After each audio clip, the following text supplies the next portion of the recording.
उद्घाटन झालं हे असं मी आज जाहीर करतो.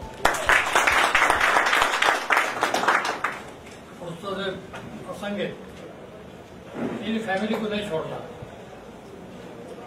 यांचे सासरे आणि मी 4 वर्षे बरोबर होतो. औरंगाबादला, हैदराबादला आणि विशेषतः अमरावतीला सिद्धराव कदम आणि मी 2 वर्ष एकाच खोलीत होतो. कधी कधी आम्हाला दोघांना हरवणं प्रसंग होता. हाताला करून खायचा तर एकमेकांकडे तुम्ही करा, तू करा. दिवस सेकंद असतील. त्यांचे सासरे म्हणजे आपल्या तालुक्यामध्ये, जिल्ह्यामध्ये तसा माणूस म्हणजे कॅरेक्टरचा माणूस सापडणार नाही. मी त्याची स्तुती करीत नाही, पण माझे क्लासमेट आहेत नसून नाही, परंतु वस्तुस्थिती तशी आहे. ही डीजीपी झाले, इथं डिस्ट्रिक्ट गव्हर्नमेंट झाले. त्यावेळेस त्यांनी आपलं दाखवून दिलं की मी कसा आहे म्हणून दाखवून दिलं त्यांनी. कोणी त्याच्याकडे लाच घेऊन आला तर आम्हाला भीती वाटायची की त्याला ते मारतात काय. अमरावतीच्या कॉलेजमध्ये आम्ही एकाच रूममध्ये होतो. एका विद्यार्थ्याने काहीतरी बोलला एखाद्या तर त्याने तिथं चापट मारली त्याच्या रेडवर. ते बरंच प्रकरण वाढलं, पण मी म्हणू तो माणूस कसा आहे मी त्यांना सांगितल्यानंतर मग दोघांचं मिलन करून दिले. त्याला थोडंसं करप्शन तर आवडत नव्हतं, कोणाची विरोधी आवडत नव्हती आणि कोणाचं त्याच्या चरित्रामध्ये जेवढे लिहिले ते वाचलं सगळे मनातून तेवढं अगदी हुबेहूब तसं आहे ते. त्यात काही फरक नाही. पण सिद्धराव कदमचं जर पाहायचं असेल तर त्यांचं चरित्र यांनी लिहिलेले त्यांनीच लिहिलेच होतं. आपण त्यांचं इंग्रजीवर चांगलं प्रभुत्व होतं, मराठीवर जास्त होतं इंग्रजीपेक्षाही. अमरावतीला आम्ही इंटरव्ह्यू झालो. मी हैदराबादला आलो आणि त्यांनी डिस्ट्रिक्टमध्ये एलएलबी केलं. मी 1956ला एलएलबी झालो हैदराबादला. माझं शिक्षण औरंगाबादला 1948ला मॅट्रिक झालं उर्दू माध्यमातून. मी आणि ते उर्दू मधूनच होतं.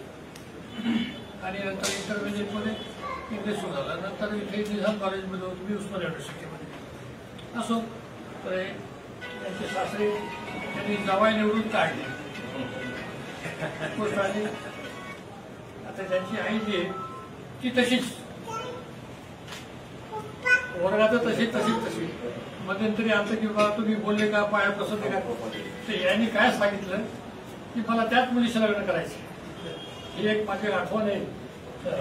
स्वतः आत म्हणले हे.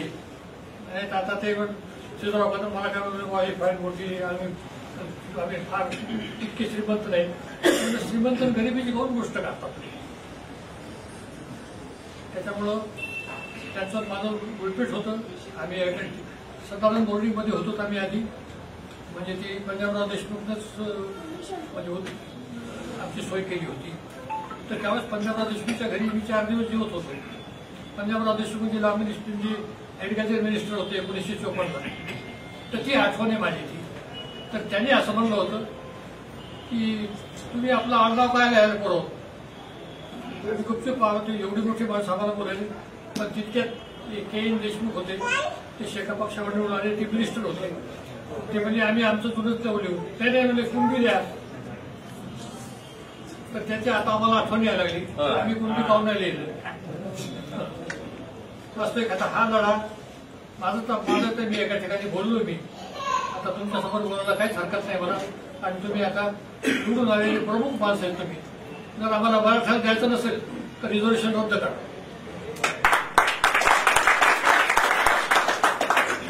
कारण यांची हालत मी माझं एक पुस्तक लिहिले. मी त्या पुस्तकातले वर्णन केले तसं. ते इंग्लिशमध्ये पुस्तक आहे. मी माझी काही स्तुती करीत नाही, परंतु मला सगळं माहीत आहे काय आहे ते. मराठा माणूस आता तुम्ही खेड्यापाड्यात जाऊन पहा की मराठा माणूस सालालाच कुठे बी दुधाला घ्या, कुठेही घ्या, कुठेही. काय परिस्थिती होती.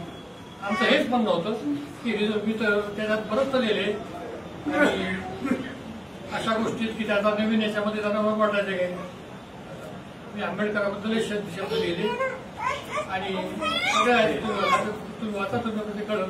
पुन्हा म्हणजे फार मोठं पंचायतीत पडतंय की कोण होते. Who was the author of the Constitution? This was the thing. I denied it.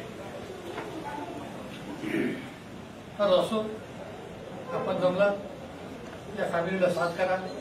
A1 family आमच्या जिंतूर तालुक्यातली आणि योगायोगानं यांना सगळे ओळखतात आणि हा तो मुलगा अतिशय होतकरू आहे, याला असं खुश करा, तो दिल्लीला जाईल.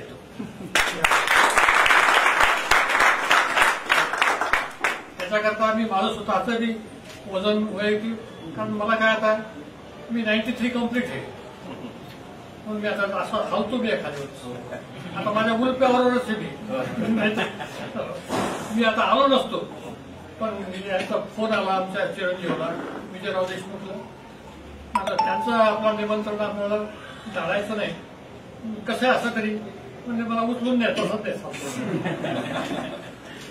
बाबा आमटीचं नाव तुम्ही ऐकलं असं, त्याला ते राष्ट्रपतीचं पद पाहिजे होतं, त्याला स्टेजवरच नेलं होतं.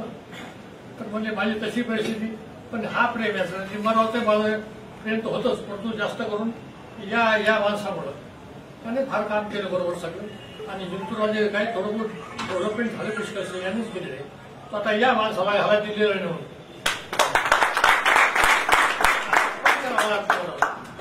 तुम्ही लहान नाही, तुम्हाला वाटतं मोठा माणूस हवा, मोठा माणूस मोठा म्हणजे कोण,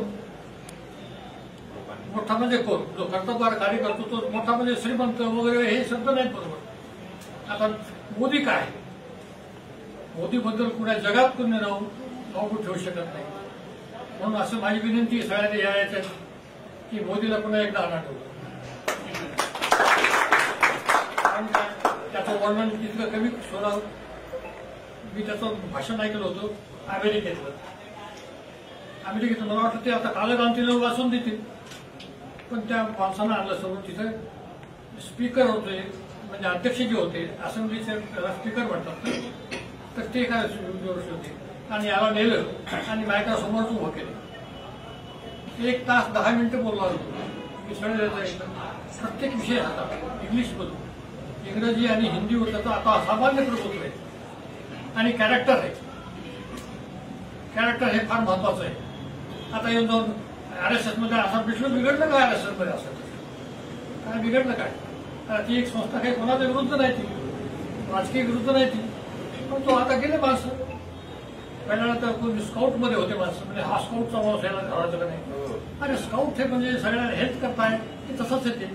त्याच्यामुळं तो वाद काढून टाका. आणि माझी कळकळीची विनंती आहे की यावेळेस मोदीला आणाच, कारण काय की राहिलेले POK आणि चीनच्या ताब्यात गेलेला आपला स्वतःचा हिमालयातला प्रदेश हा आपल्याला मिळवायचा आहे. आणि तो निश्चित करील, तो ते होईलच त्याच्या कार्यक्रमात.